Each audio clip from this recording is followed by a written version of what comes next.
आं बिथांखौ बर' होननानै सानो जोंनि मानगोनां सुलेखा मेदाम बिथांनि दोंसे जोबोद समायना बैसागु मेथाइ खननो आखायाव लादों आं एबार जोंनि खननायनि सिगां जोंनि बर' रावाव एसेबां मोजां मोजां हेन्साम हेन्साम सेंग्राफोर दङ हा गोसोनाय दङ ना गैया सेंग्राफोरा देलाय जाय जायफोरा गोसोनाय दङ आखाइखौ एसे दिखां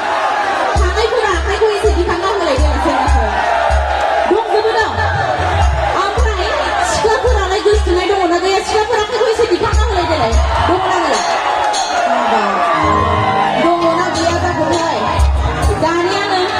सेंग्राफोर एसे मेगन थिख्लायनो रोंगोना रोङा मेगन खेबनो रोंगोना रोङा सेंग्राफोरा हा रोंगोना रोङा मेगन खेबनो रोङा बायदि मोनसे रोङा बेखौनो जोबोद समायना दोंसे मेथाइ खननो लादों आं गोसोथोनाय थानायफोरा बांसिन हामद्रायगौ दे गोसोथोनाय थानांगौनो दानि जुगाव